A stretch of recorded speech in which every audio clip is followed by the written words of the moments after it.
2009 সালের 10 জানুয়ারি আওয়ামী লীগ ক্ষমতায় আসার পর 2024 সালের 5ই আগস্ট পর্যন্ত যেই দলের সবচেয়ে বেশি সংখ্যক শীর্ষ নেতাকে খুন করেছে তার নাম হচ্ছে বাংলাদেশ জামাত ইসলামী।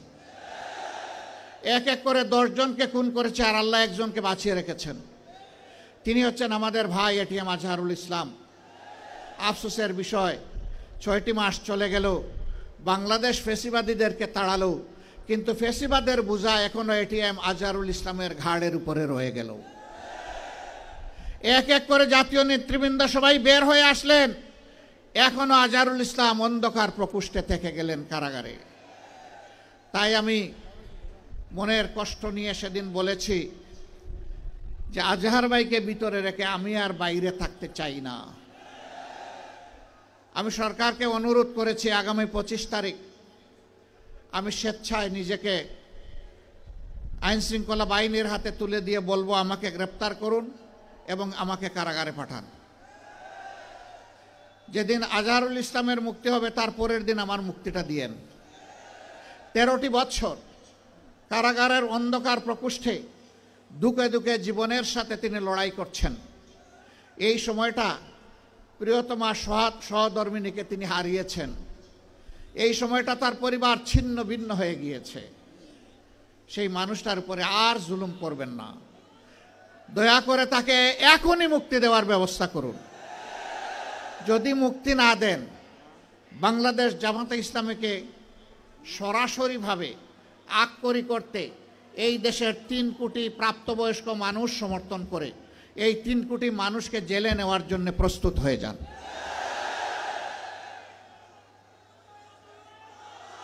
আমার সম্মানিত ভাইরা, এই 54 বছরে এই বাংলাদেশে অনেক কিছু ঘটে গিয়েছে। দফায় দফায় রক্তের বন্যা বয়ে গিয়েছে। আমি কথা লম্বা করব না, আপনাদের দিকে তাকায় আমার খুব কষ্ট হচ্ছে। আমরা ছায়ায় আছি আর আপনারা কঠোর রোদের মধ্যে আছেন। আমি খুব সংক্ষেপে 2-4টি কথা বলে শেষ করতে চাই। এই 54 বছরে অনেক দলের শাসন আপনারা দেখেছেন, অনেক আদর্শের কথা আপনারা শুনেছেন, কিন্তু সংখ্যাগরিষ্ঠ মানুষের প্রিয় আদর্শ ইসলামের শাসনটাই দেশবাসীর দেখার সুযোগ হয় নাই। জানি না এইটুকু হায়াত পাবো কিনা।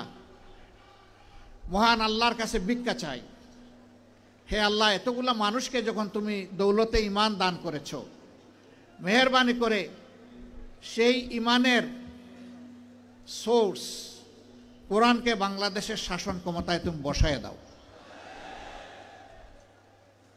এর জন্য তুমি আমাকে, আমার সঙ্গীদেরকে কবুল করো। এদেশের কোরআন প্রেমী মানুষগুলাকে কবুল করো। অনেকে অপবাদ ছড়ায়, পরিকল্পিত অপবাদ। বুঝলাম কোরআনের শাসন কায়েম হলে ভালো হবে, কিন্তু এদেশে তো অন্য ধর্মের মানুষও আছে। অবশ্যই আছে।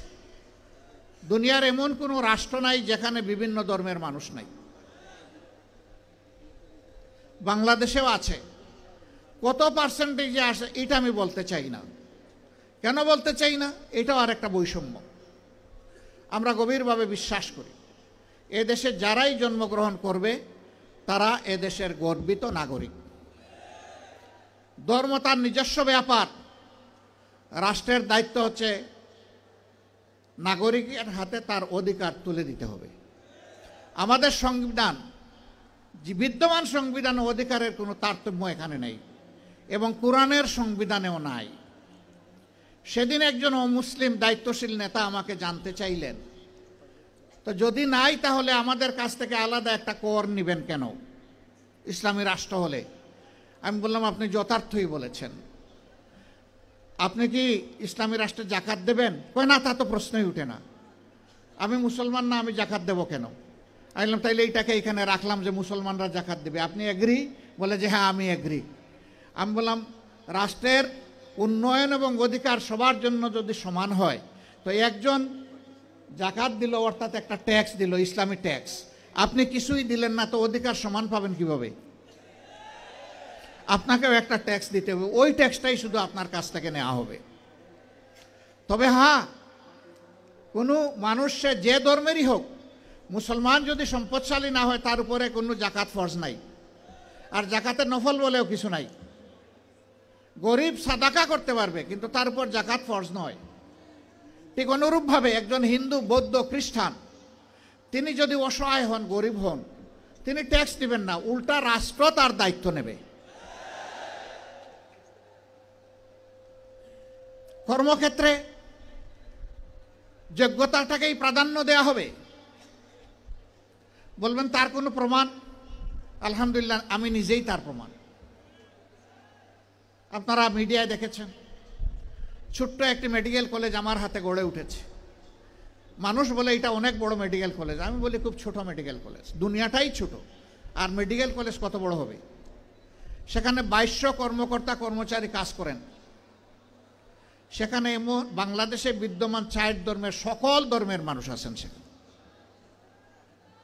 গুরুত্বপূর্ণ দায়িত্বে হিন্দু, বৌদ্ধ, খ্রিস্টান ধর্মের মানুষেরা আছেন, যেমন আছেন ইসলাম ধর্মের অনুসারীরা।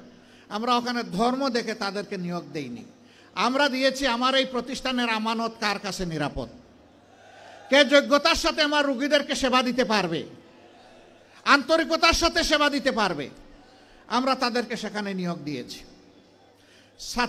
ছাত্রীদের জন্য ডেজিগনেটেড এই মেডিকেল কলেজ, এখানে ছাত্র ভর্তি করি না আমরা।